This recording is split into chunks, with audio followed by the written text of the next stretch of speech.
আসসালামু আলাইকুম। যেখান থেকে আমাদের ভিডিওটা দেখছেন আশা করি সবাই ভালো আছেন, আমরা অনেক ভালো আছি।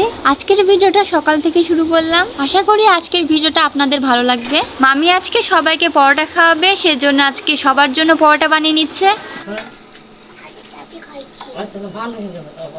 আজকে সকালে নাস্তা পরোটা দিয়ে দুধ চা। মামি বলছিল যে কুমিল্লায় তারা হচ্ছে 4 কোনা পরোটাটাই বেশি করে, 3 কোনাটা করে না, সেজন্য আজকে 4 কোনা পরোটাটাই করে নিয়েছে।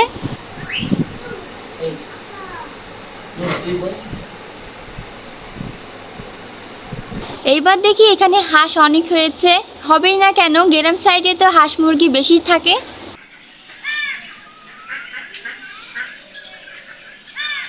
এখানে দেখি হাঁসের সঙ্গে পাখিগুলো কি যেন খাচ্ছে। এখন এরা আবার মিশনে বের হয়ে গেল। আসলে মিশনে যাচ্ছে না, ঘুরতে বের হয়েছে এরা। এখানে আবার দেখি একটা মাটির বাড়ি আছে। আজকের সময় যে মাটির বাড়ি আছে সেজন্য অনেক ভালো লাগলো। এই বাড়িটাতে কিন্তু মানুষ থাকে।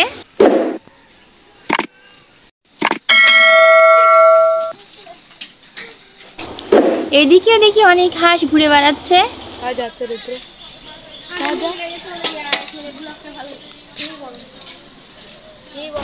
এইদিকে দেখি আরেকটা মাটির বাড়ি। বৃষ্টির কারণে সব দিকে পানি জমে আছে, এইদিকে অনেক পানি ছিল। এটা হচ্ছে মুরগির খামার।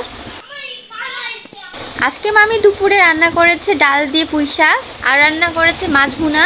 এই তো বিকেল বেলায় কবুতরগুলোকে ছেড়ে দিয়েছে খাবার খাওয়ানোর জন্য। আমরা আসা পর্যন্তই নানি বাড়িতে বৃষ্টি হয়েছে, কিন্তু আজকে বৃষ্টি হয়নি, যার কারণে আমরা অনেক খুশি। আপনাদের গ্রীষ্মকাল ভালো লাগে না বর্ষাকাল, তা অবশ্যই কমেন্ট করে জানাবেন। আমার তো গ্রীষ্মকাল ভালো লাগে, বর্ষাকাল ভালো লাগে না, কারণ বর্ষাকালে অনেক ক্ষয়ক্ষতি হয়ে থাকে। বন্যার কারণে মানুষের ঘর বাড়ি সব ভেঙে যায়, তাদের থাকার কোনো জায়গা থাকে না, তাদের খাবারেরও অনেক কষ্ট হয়।